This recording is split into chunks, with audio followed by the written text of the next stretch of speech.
शादी के लिए उसका इंतखाब करना चाहिए जो मुत्तकी हो, साहिब अखलाक हो, दीनदार हो और कम से कम 5 वक्त की नमाज पढ़ता हो और हलाल रोजी कमाता हो। इसका ये मतलब नहीं कि बाकी चीजें पेश नजर नहीं रखनी चाहिए, लेकिन इस गए गुजरे मुआशरे में अगर किसी के अंदर 2 खुसूसियात मौजूद हैं तो फिर शादी करने में ताखीर नहीं करनी। नबी करीम सल्लल्लाहु अलैहि वसल्लम ने फरमाया, अगर तुम्हारे पास रिश्ता लेने के लिए कोई ऐसा रिश्ता आए जिसके अखलाक और दीन को तुम पसंद करते हो तो उससे शादी कर दो। अगर तुम ऐसा नहीं करोगे तो जमीन में वसी पैमाने पर फितना और फसाद बर्पा हो जाएगा। हदीस के हवाले से पहले बुनियादी बातें हम देखेंगे, फिर हम अपनी सोसाइटी के तरीक़ेकार पर बात। अगर कोई रिश्ता लेने के लिए आए तो हमारे यहाँ सबसे पहले किस चीज़ को देखते हैं? माल। उसके बाद किसको देखते हैं? हसब नसब को भी देखते हैं, तालीम को देखते हैं, और किस चीज़ को देखते हैं?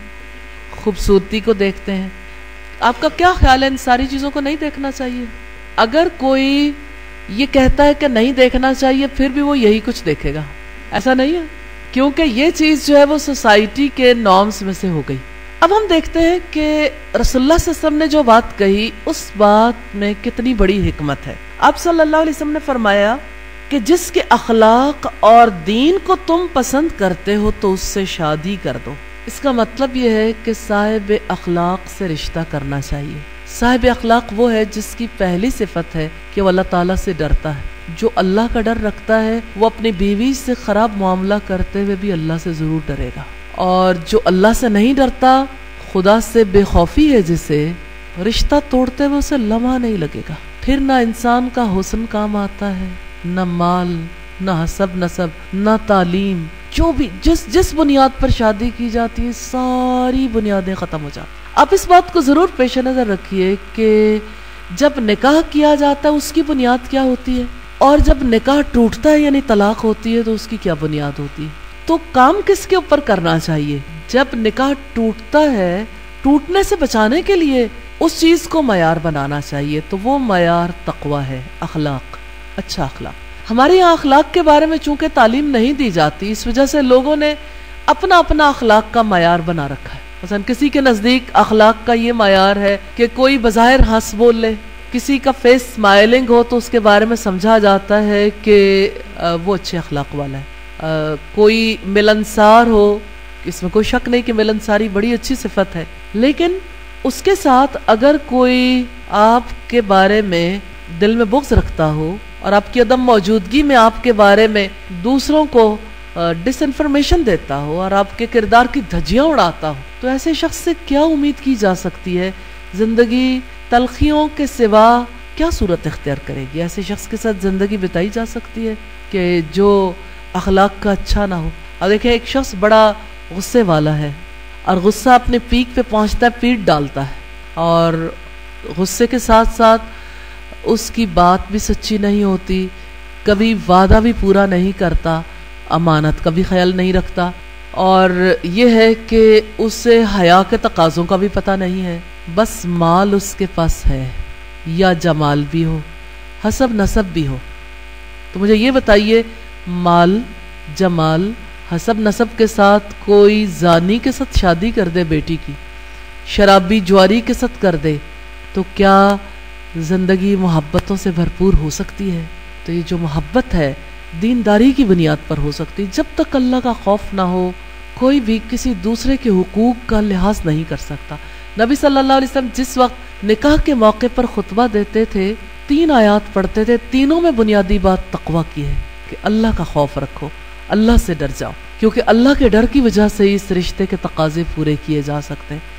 तो आप सल्लल्लाहु अलैहि वसल्लम ने जिस चीज़ की तरफ तवज्जो दिलाई कि अखलाक और दीनदारी, अगर किसी में ये 2 चीज़ें देखो, यानी उसका अखलाक अच्छा है और वो दीनदार है। अच्छा, दीनदार किसे कहते हैं? दीनदारी की पहली पहचान क्या है? नमाजी हो।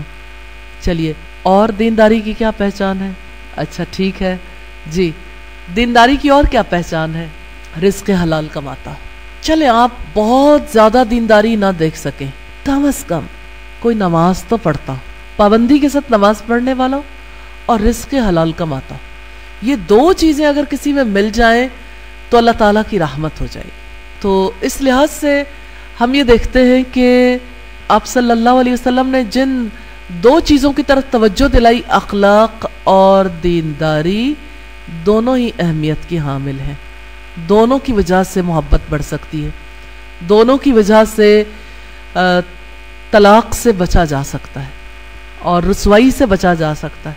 आप देखें कितने ही लोग हैं जो कहते हैं कि इतनी मोहब्बत के साथ बेटी को पाला, जब शादी कर दी अब दामाद ना हमारा आना पसंद करता है, ना हमारी बेटी को हमारे घर भेजना पसंद करता है। तो जिसके साथ खून का रिश्ता है अब उससे कट ऑफ होके बैठे, ना वो खुल के फ़ोन पे बात कर सकती है, ना मेल मुलाकात है। ऐसे में हम क्या करें? देखिए बात यह है कि अगर आपने घर बनाना हो ना और सिंगल स्टोरी है तो उसकी बुनियाद और तरह की रखी जाएगी। अगर 5 स्टोरी घर है या कोई बिल्डिंग है तो उसकी बुनियादें उतनी गहरी होंगी और मजबूत होंगी।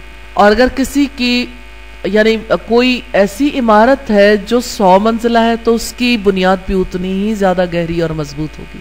तो इसका मतलब यह है कि आप जिस नौयत का रिश्ता चाहते हैं, रिश्ता सिर्फ एक लम्हे की बात नहीं कि शादी के मौके पर जोड़ा बैठा हुआ कैसा लगेगा, या ये कि दोनों की शक्लें बाहम मिलती हैं या नहीं मिलती, या ये कि एक दूसरे को सूट करते हैं नहीं करते। बात यह है कि ये रिश्ता किस हद तक पायदार हो सकता है। तो पायदारी अखलाक और दीन की वजह से आती है।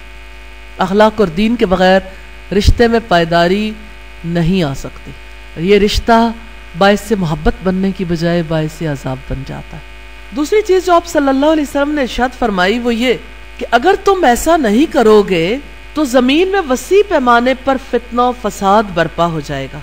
फितना और फसाद से मुराद ये है कि अखलाक और किरदार में बिगाड़ आ जाएगा, जिना और बदकारी आम हो जाएगी और नौजवानों के आला जज्बात सिफली जज्बात हो जाएंगे।